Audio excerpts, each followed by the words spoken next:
কৃপালো পেয়েছে শ্রীপদ পঙ্কজ কমল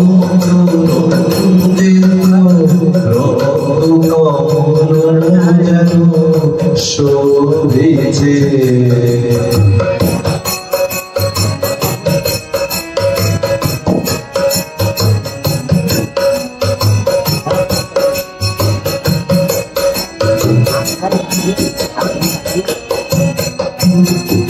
মাধুরী মন্দিত মমতা সিঞ্চিত দুনয়নে করুণা ঝরিছে মাধুরী মন্দিত মমতা সিঞ্চিত দুনয়নে করুণা ঝরিছে তাপসনন্দিত চারুমধুগণ হৃদয় পদ্ম করেছে শ্রীপদ পঙ্কজ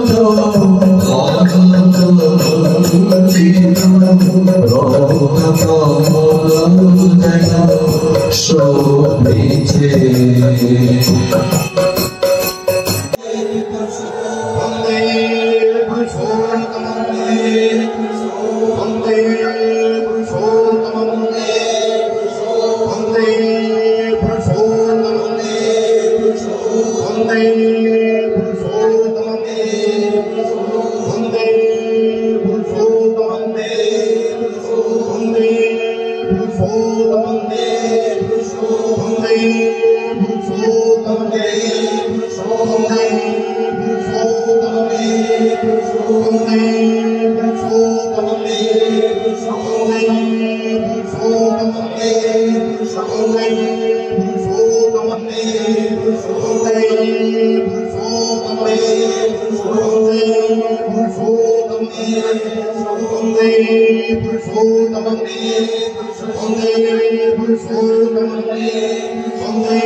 पौरमाराध्या जगत जननी श्री श्री बड़भांगर 132तम जन्मतिथि की पौरमाराध्या जगत जननी श्री श्री बड़भांगर 132तम जन्मतिथि की पौरमाराध्या जगत जननी श्री श्री बड़भांगर 132तम जन्मतिथि की वंदे पुरुषोत्तम परम दयाल परम प्रेममय श्री श्री ठाकुर अनुकूल चंद्रधि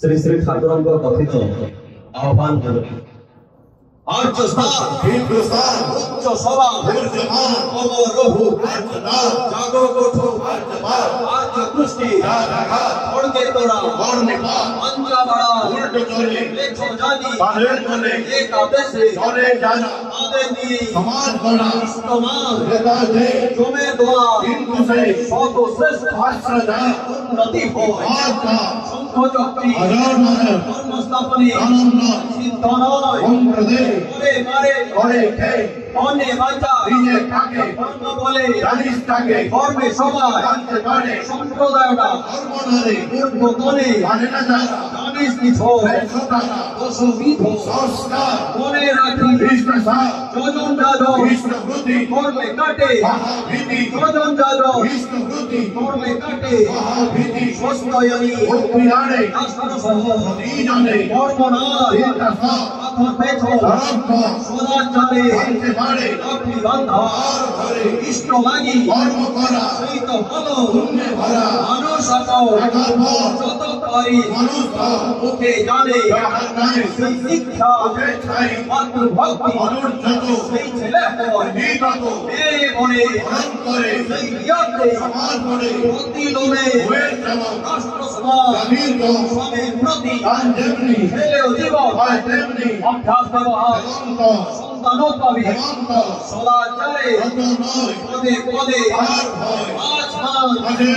বিয়ার রসম সবার পুরো দামাই মুখে সবার পুরো দামাই মুখে वंदे पुरुषोत्तम वंदे पुरुषोत्तम वंदे पुरुषोत्तम प्रेममय परम दयाल श्री श्री ठाकुर अनुकूल चंद्र जी की परमात्मा जगत जननी श्री श्री वनमाता और पूज्य पाद श्री श्री वनमाता पूज्य पाद श्री श्री आचार्य देवकी पिता माता की वंदे पुरुषोत्तम परम प्रेममय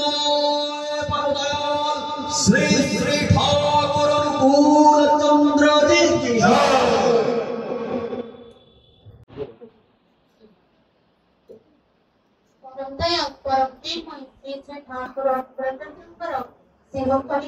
पवित्र नारी नीति ग्रंथर ओडिया पदपाठ झियो मोर तुमर सेवा तुमर चालिबा तुमर चिंता तुमर कहिबा पुरुष जनसाधारण भितरे जेपरी एपरी गोटे भावर सृष्टि करे जेउथे से माने अवनत मस्तकरी नतचान होई ससंभ्रमे भक्ति गदगद कंठरे मा मोर जननी मोर कही मुग्ध हुअन्ति रुद्ध हुअन्ति तृप्त हुअन्ति उदार्थ हुअन्ति तेभे तुमे नारी तेभे तुमे सती प्रयोजन रे व्यक्ति जदि यशस्वी हेबाकु चाह तुमर निजस्व ओ वैशिष्ट रे अतुट रही पारिपार्श्वर जीवन ओ वृद्धि को तुमर सेवा ओ साहचर्य देई उन्नति दिगरे मुक्त करी तोड़ तुमे प्रत्येककर पूजनीय ओ नित्य प्रयोजनीय होई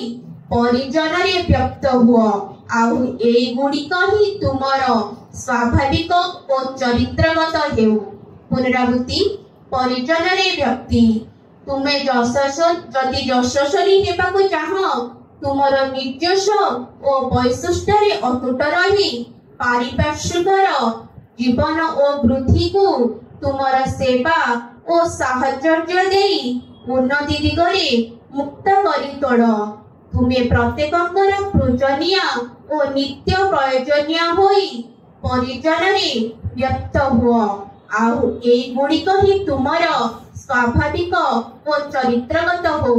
ओम स्वस्ति स्वस्ति पाणी संख्या 7 पृष्ठ परम दयाल परम प्रेममय श्री श्री ठाकुरंकर श्रीमुख निश्चित जगतसाथी ग्रंथर ओडिया पाठ आदर्श अनुसरण रे सार्थकता तुमे जहाँ ही हो एवं जेपरी भी हो तुमर चाली चलन आचार व्यवहार जेते भी पंकिल हेउना काहीकि आदर्श रे आप्राण होई जेपरी कौनसी प्रकार ही तांकु कौनसी रूपे अपघात स्पर्श न करे एपरी भावरे तुमर जगत और पारिपार्श्विक रे तांकर प्रतिष्ठा पई उत्तम हेबो देखिबो जहा किछि पाप जहा किछि आवर्जना समस्त ही क्रमे क्रमे झड़ी पड़िबो दीप्त हेबो उज्जवल होई समस्त को उज्जवल करि तुलिबो सुनिबाकू पाइबो समस्तंकर अंतर्निहित चेतना तुमको लक्ष्य करी उच्चारण करुछि शांति शांति शांति।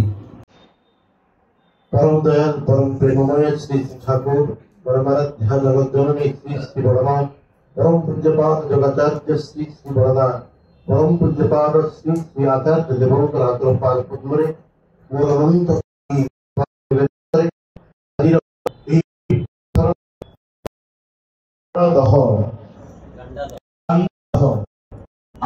धर्मर सुमहान भावधारा पुष्ट पृष्टि संस्कृति गरिमा और महिमारे ग्रामटी थिला आदर्श वर्णानुक्रमिक सम्मानजनक व्यवधान बजाय रखी ग्रामवासी गण पारस्परिक ममता और सुदृढ़ सक्षतार सहित बंधन आबद्ध थिले।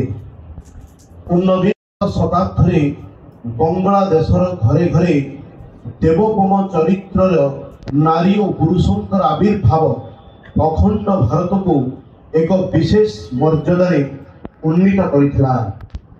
दांडादह ग्रामर ब्राह्मण पड़ार सुविख्यात शास्त्रज्ञ पंडित रामधन लाहिड़ीकर चतुष्ठादी थिला विद्यार्थी मानकर पाठस्थान आहारादि और बासस्थान सह संतान स्नेहर अधिक जत्न लालित हेउथिला और विद्यालाभ करुथिले शताधिक विद्यार्थी।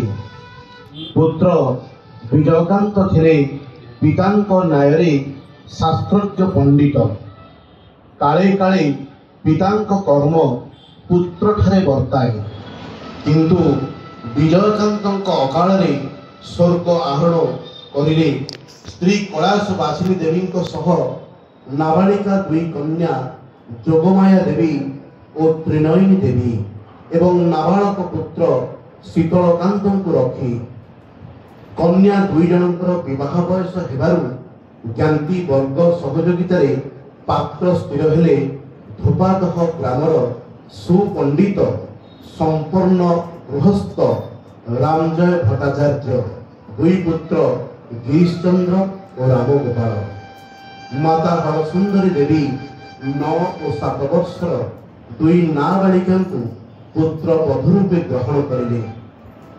सद ब्राह्मण वंशोभूत युवक रामगोपाल कॉलेज रे पाठ शेष करी अध्ययन और अध्यापना को ही जीवनर व्रत करी पावना सदर स्कूल प्रधान शिक्षक रूपे कर्म आरंभ करती। तांको सहधर्मिणी त्रिनयनी देवी संतान संभावा होई बापघर गांधारहरे अछंती।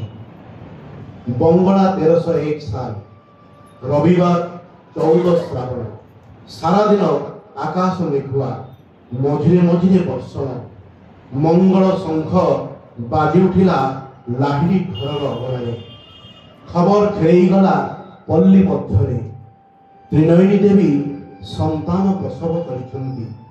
साई पड़िशार झियो झियाणी स्त्री गृहिणी मानक भितरे भर्ती अगणा कैलाश बासिनी देवी सद्यजाता नातुणी को कोଳରେ धरी बसिछंती 39 सालर द्वार देशरे। साईब राय गृहिणी फुटफुटिया शिशु कन्याटी को देखी कहिले त्रिनयनीर पेटरे जेपरि गोटे स्फटिक जन्मिछि तार नाम हेउ फटकी। प्रसवर पूर्व दिन भोर देखिथिबा स्वप्न कथा भावंती मां त्रिनयनी। स्वप्न देखिले ମା କୈଳାସବାସିନୀ ଲକ୍ଷ୍ମୀ ପୂଜାରେ ବ୍ୟସ୍ତ।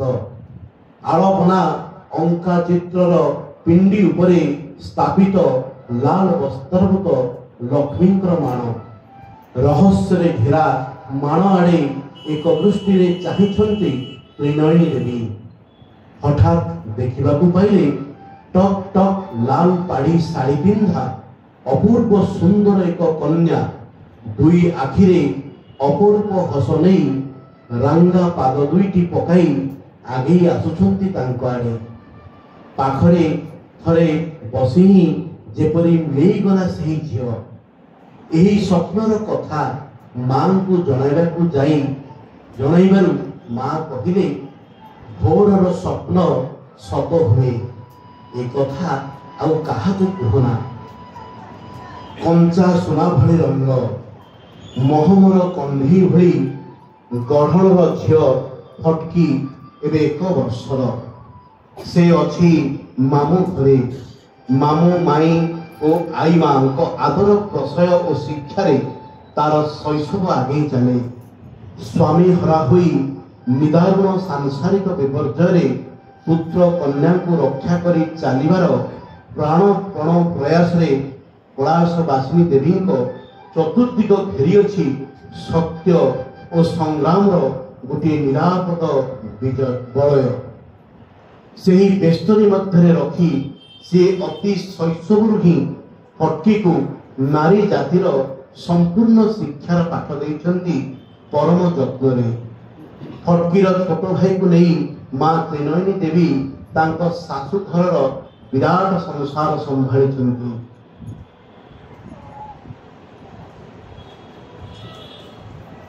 ଶ୍ରୀ ଶ୍ରୀ ବଡ଼ମାଙ୍କୁ ଲେଖିଥିବା ଶ୍ରୀ ଶ୍ରୀ ଠାକୁରଙ୍କର ଚିଠି। କଲ୍ୟାଣୀ ଆସୁ, ତୁମର ସୁଧାମିଶ୍ରିତ ପତ୍ରଟି ପାଇ ଯେ କେତେ ଦୂର ସୁଖୀ ହେଲି ତାହା ଆଉ ଏହି ସାମାନ୍ୟ ପତ୍ରରେ କ'ଣ ଜଣାଇବି।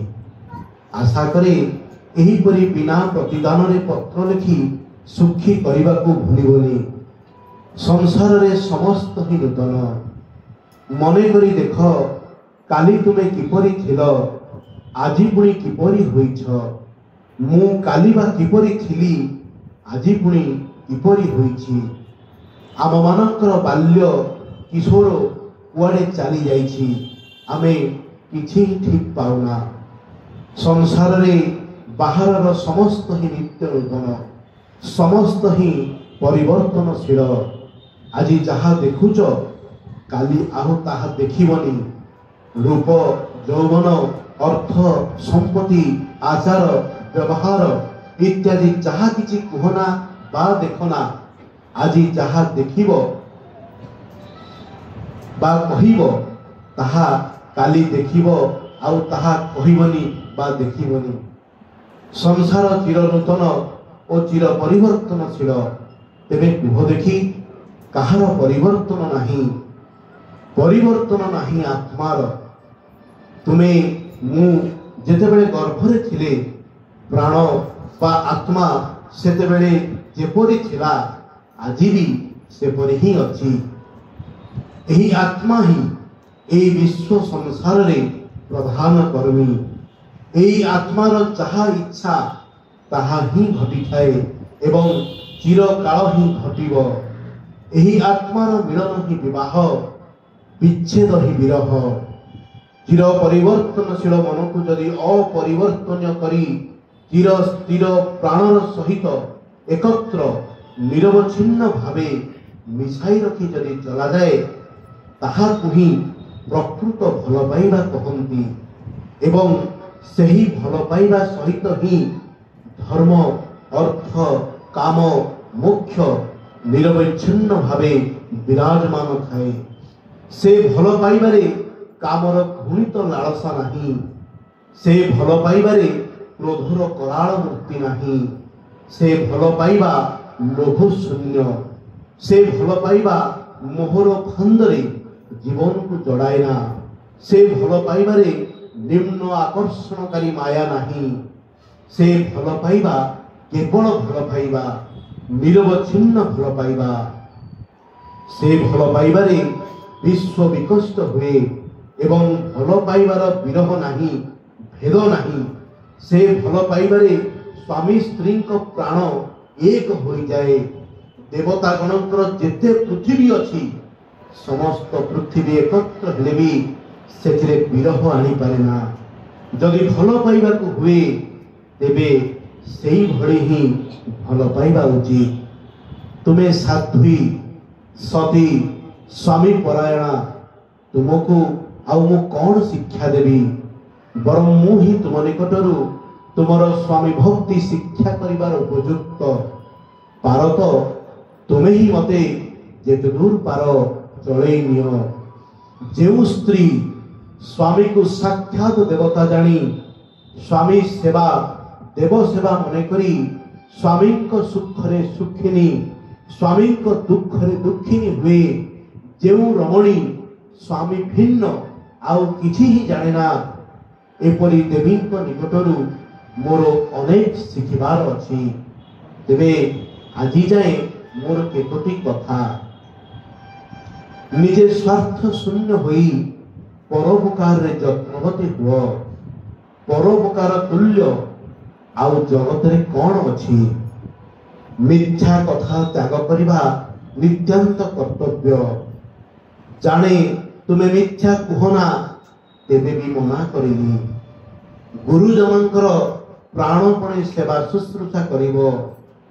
କଦାପି ବି କୌଣସି ପ୍ରାଣୀକୁ ଇଚ୍ଛା ପୂର୍ବକ କଷ୍ଟ କିମ୍ବା ପ୍ରହାର କରୁନା।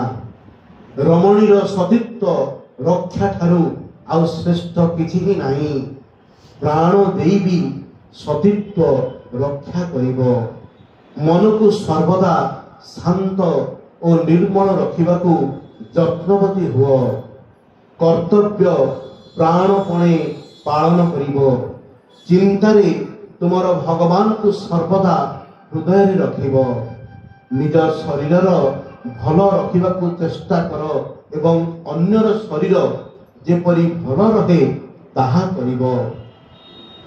ଅକୁଳେ ପଡ଼ିଲେ ଦିନ ଭିନ୍ନ ଜାଣେ, ନୂଆଇନ ମଥା କହିବ କଥା। କୂଳ ଦେଇ ତାଙ୍କୁ ସାଧ ପ୍ରାଣପଣେ, ଲକ୍ଷ୍ୟ କରି ତାର ନାସିବ ବ୍ୟଥା। ବାବା ଓ ମାତା ଠାକୁରାଣୀଙ୍କର ଶରୀର କିପରି ଅଛି ଲେଖିବ। ସେମାନଙ୍କର ସେବା ଶୁଶ୍ରୂଷାରେ ଯତ୍ନବତୀ ହେବ। ମୁଁ ଏକ ପ୍ରକାର ଅଛି, ତୁମେ କିପରି ଅଛ? ତେବେ ମୁଁ ଯାଏ। କ୍ଷମାଶୀଳା ହେବାକୁ ବିଶେଷ ଯତ୍ନବତୀ ହେବ। କ୍ଷମାଶୀଳା ସଂସାରରେ ସୁଖୀରେ ହୁଏ।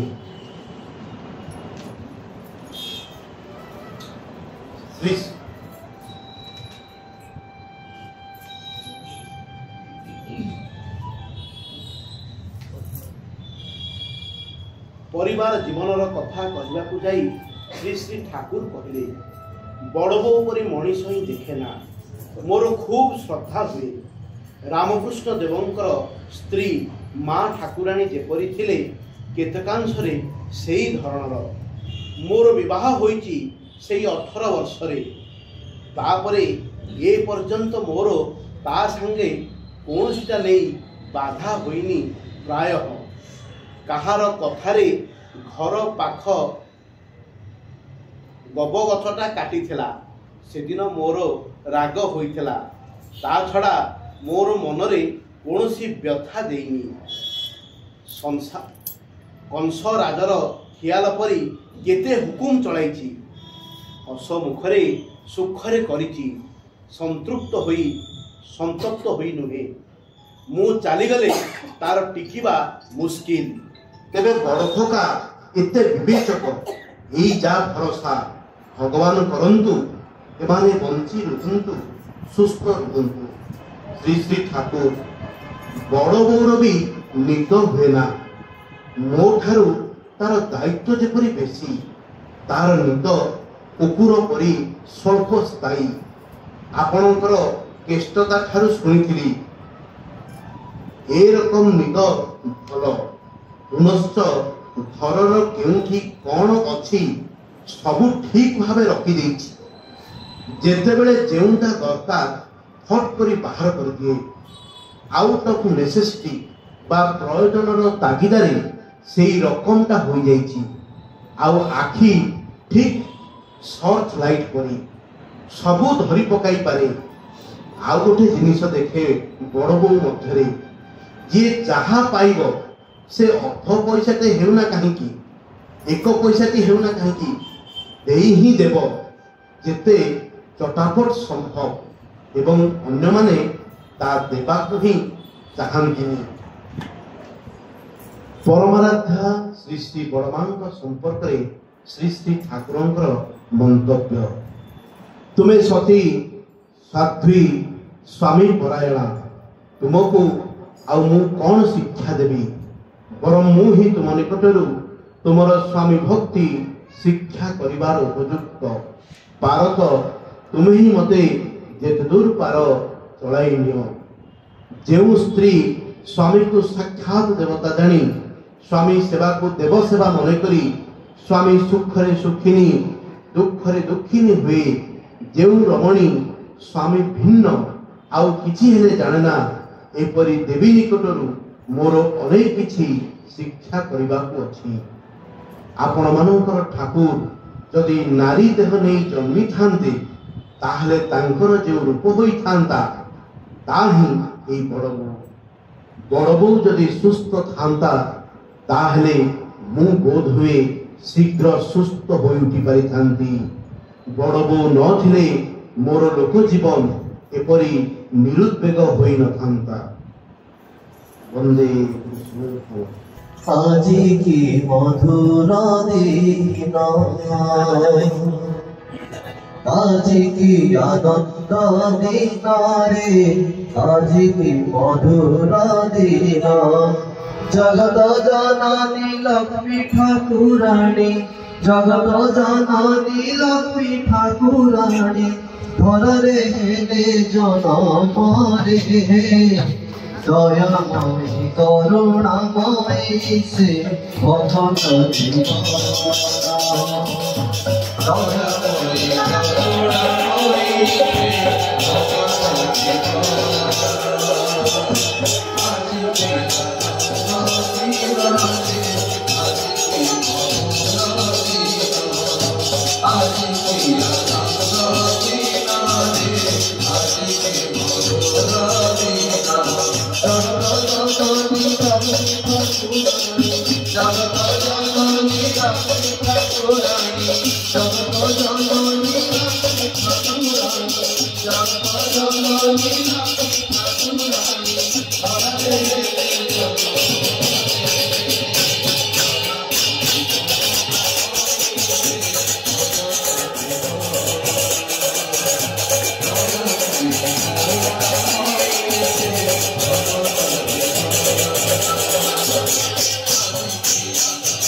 Oh